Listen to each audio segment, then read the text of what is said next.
Ashley Fox, Conservative MEP for the South West and of course Gibraltar. A very impressive display from Gibraltar here in the European Parliament. First of all, what's the aim of this exhibition? Gibraltar wants to promote itself in the EU. So the Chief Minister and other ministers are coming to Brussels more regularly, explaining what we do in Gibraltar, promoting it as a place for jobs and investment. And this exhibition is part of that initiative, and I'm very proud to support them. You say you're proud to support it. Is it something that you support and you think is a good idea that Gibraltar is taking perhaps a more engaged approach towards its membership of the European Union? Yes, Gibraltar has been a member of the EU since 1973 because it joined with the United Kingdom. And I'm very proud to support them. I represent Gibraltar, it's part of my constituency, and I just think that all members of the European Union, including the Spanish, should get used to the idea that Gibraltar is part of the EU. And of course, another date being commemorated this year is 300 years since the Treaty of Utrecht. How significant a date is that for Gibraltar?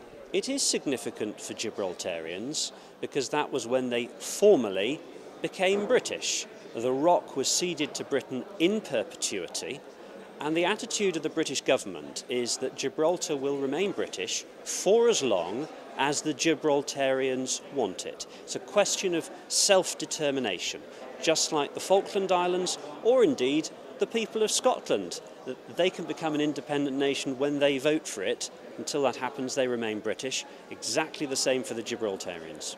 There is a degree of sensitivity, though, about that date, of course. Do you think the Gibraltar government have taken that into consideration? For example, with this stand, it is emblazoned with the 300-year anniversary. Yes, but that's part of their history, and there's no point trying to deny it.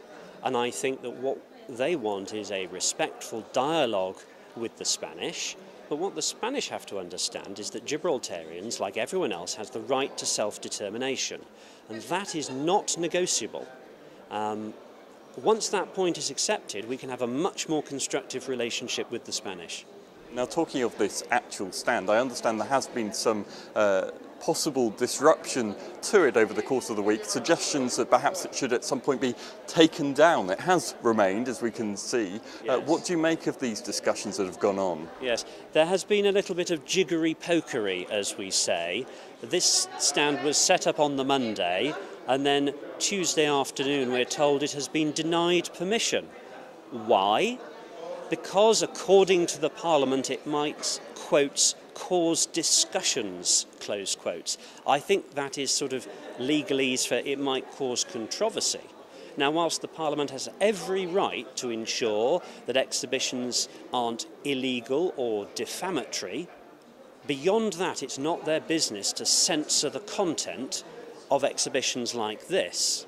And there's nothing criminal or defamatory about this, and I suspect that there is an anti-Gibraltarian feeling. Perhaps you have a Spanish hand here or there. I have no evidence, but I rather suspect it, in just trying to make life difficult.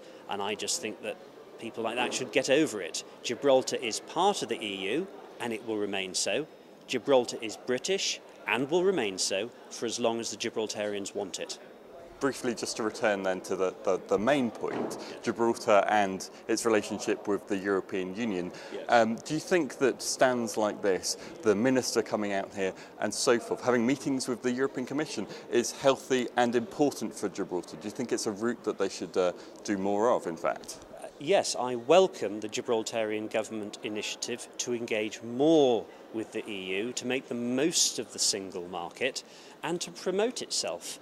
And that will improve the prosperity of Gibraltarians who are my constituents.